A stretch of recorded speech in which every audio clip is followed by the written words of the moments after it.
कांग्रेस कार्य समिति में विधानसभा चुनावों में हार पर चर्चा का कुल नतीजा ये निकला कि मल्लिकार्जुन खड़गे ने कहा कि अब हमें चाबुक चलाना होगा और राहुल गांधी ने खड़गे का समर्थन करते हुए कहा कि खड़गे जी आप चाबुक चलाइए, हम आपके साथ हैं।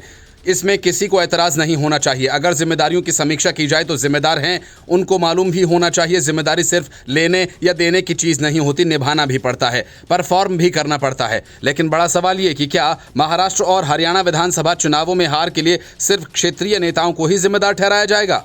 मल्लिकार्जुन खड़गे ने भी भरी बैठक में ये कहकर एक तरह से राहुल गांधी को निशाने पर ले लिया। विधानसभाओं के चुनाव राष्ट्रीय मुद्दों पर नहीं लड़े जाने चाहिए, क्योंकि राहुल गांधी चुनाव हरियाणा का हो या झारखंड का, जम्मू कश्मीर का हो या फिर महाराष्ट्र का, हर कहीं अपना एक ही एजेंडा चलाने की कोशिश करते हैं और मजबूरी में दूसरे नेताओं को भी उसी रंग में रंगना पड़ता है और पार्टी हार जाती है। ये तो इस बात पर निर्भर करता है कि चुनावों में एजेंडा कौन तय करता है, मुद्दा क्या बनता है। अगर पूरे चुनाव हर जगह राष्ट्रीय मुद्दा ही छाया रहेगा तो स्थानीय मुद्दे उठाने का मौका किसे मिलेगा? मीटिंग में मल्लिकार्जुन खड़गे ने कहा कि आखिर कब तक राज्यों के नेता राष्ट्रीय नेताओं के साथ राष्ट्रीय मुद्दों पर चुनाव लड़ेंगे?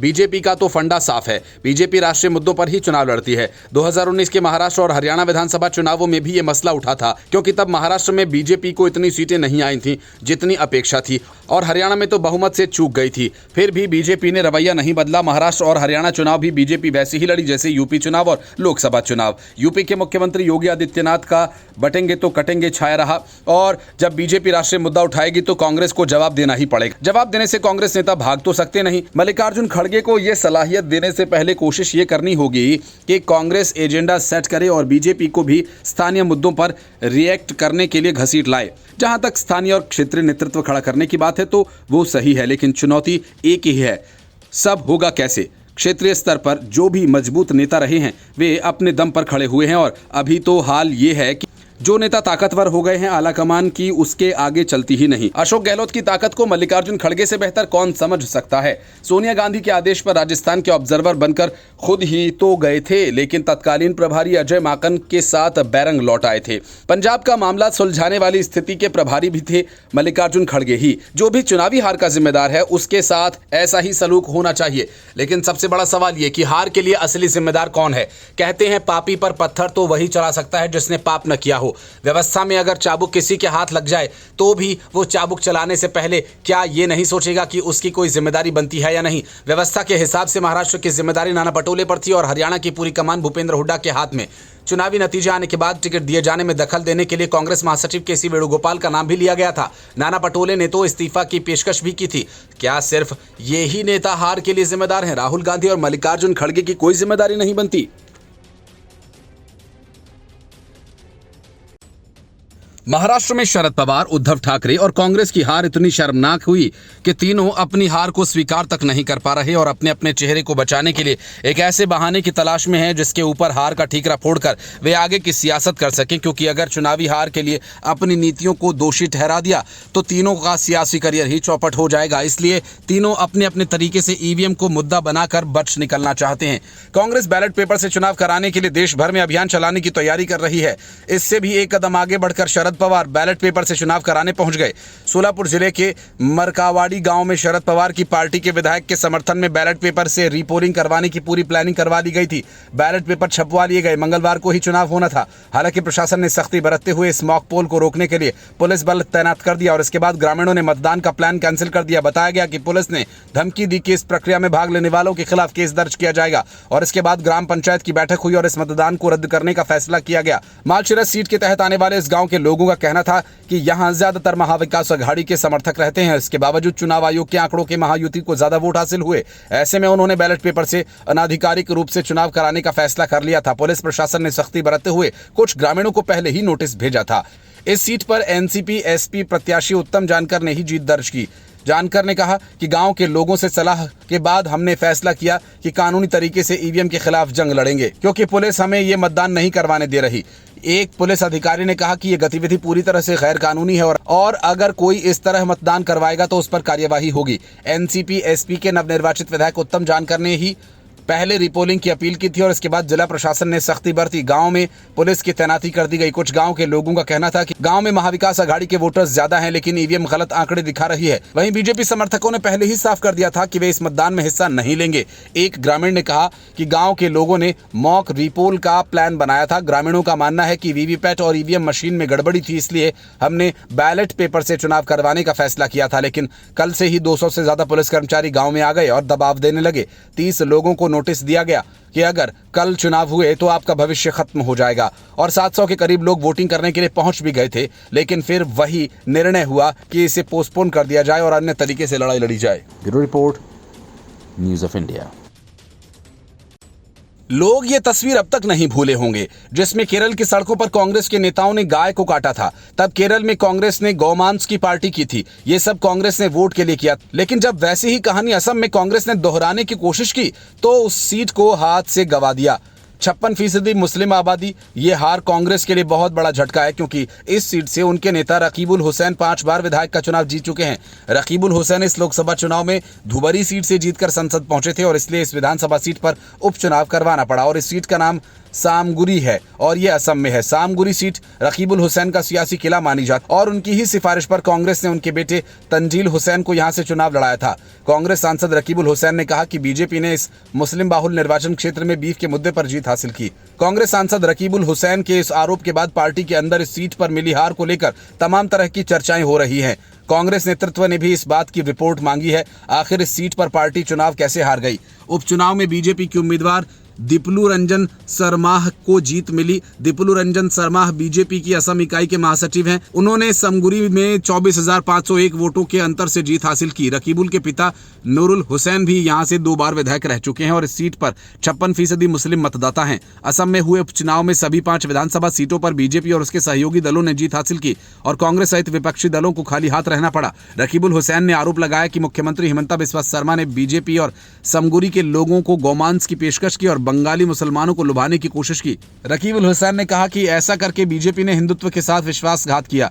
उन्होंने कहा कि बीजेपी का ऐसा करना असमिया समुदायों के साथ भी धोखा है। उन्होंने शर्मा को दोगला बताकर कांग्रेस सांसद हुसैन ने एक सभा में कहा कि हिमंता कहते हैं कि उन्हें बंगाली मुसलमानों यानी मियां समुदाय के वोट नहीं चाहिए, लेकिन आप इस बात पर भरोसा नहीं करेंगे कि जीतने के लिए उन्होंने गाय को मार डाला और इसकी दावत दी। हुसैन ने कहा कि शर्मा को ऐसी रणनीति का इसलिए सहारा लेना पड़ा क्योंकि जातीय समूहों के साथ साथ बराक घाटी में बंगाली हिंदुओं का समर्थन भी बीजेपी के साथ नहीं था। रकीबुल हुसैन की टिप्पणी पर मुख्यमंत्री शर्मा ने कहा अगर कांग्रेस कहे तो उनकी सरकार राज्य में गौमांस पर प्रतिबंध लगाने के लिए पूरी तरह से तैयार है। मुख्यमंत्री ने कहा कि वो कांग्रेस के प्रदेश अध्यक्ष भूपेन बोरा से पूछेंगे कि क्या वो भी रकीबुल हुसैन की तरह गौमांस पर प्रतिबंध लगाने की वकालत करते हैं तो वे उन्हें बता दें और वह पूरे असम में गौमांस पर प्रतिबंध लगा देंगे। मुख्यमंत्री ने कहा कि हिंदू, मुस्लिम और ईसाई सभी को गौमांस खाना बंद कर देना चाहिए और इससे सारी समस्याएं हल हो जाएंगी। मुख्यमंत्री शर्मा ने समागुरी में हिंदू उम्मीदवार की जीत को राज्य में राजनीति की मील का पत्थर करार दिया और कहा ये सिर्फ शुरुआत है और 2026 के विधानसभा चुनाव में बीजेपी 5 मुस्लिम बाहुल्य सीटें उत्तर करीमगंज, दक्षिण करीमगंज, लाहौरी घाट, रुपोही और समागुरी में जीत का रास्ता तैयार करेगी। Bureau report, news of India.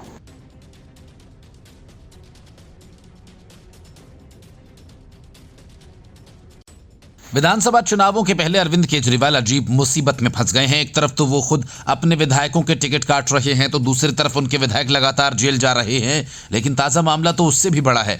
Delhi में अरविंद केजरीवाल झुग्गी झोपड़ियों में रहने वाले लोगों और मुस्लिमों के सहारे चुनाव जीतते रहे, लेकिन आम आदमी पार्टी के विधायक को पंजाब के मलेरकोटला की अदालत ने 2 साल की सजा सुना दी है।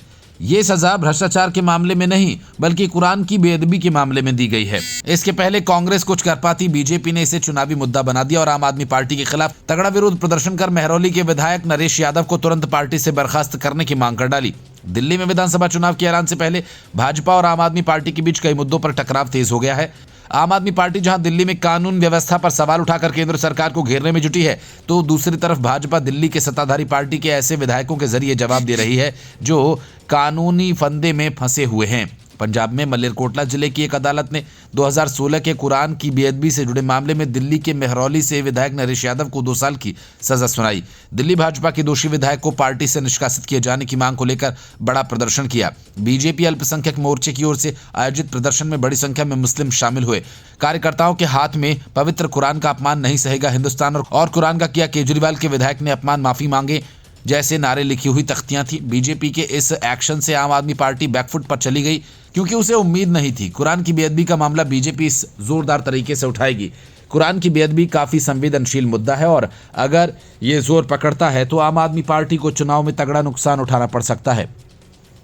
भाजपा के प्रदेश अध्यक्ष वीरेंद्र सचदेवा ने कहा कि हिंदुस्तान हर मजहब के लोग अपनी इबादत करते हैं और यहाँ सभी धर्मों का आदर होता है, लेकिन आम आदमी पार्टी के विधायक ने पवित्र कुरान शरीफ का अपमान किया जिसके लिए कोर्ट ने सजा से सुनाई।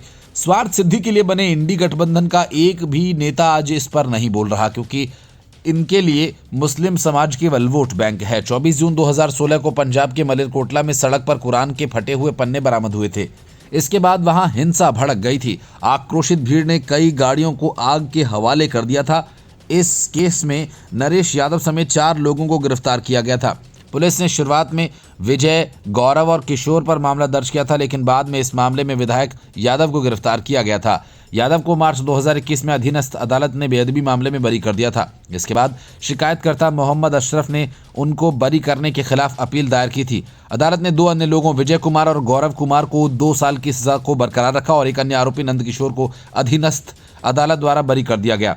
नरेश यादव को भारतीय दंड संहिता की धाराएं 295 किसी भी वर्ग के धर्म या धार्मिक आस्था का अपमान करके उनकी धार्मिक भावनाओं को अपमानित करने के इरादे से जानबूझकर किया गया दुर्भावनापूर्ण कार्य 153 धर्म के आधार पर विभिन्न समूहों के बीच शत्रुता को बढ़ावा देना और 120B आपराधिक साजिश के तहत दोषी ठहराया गया।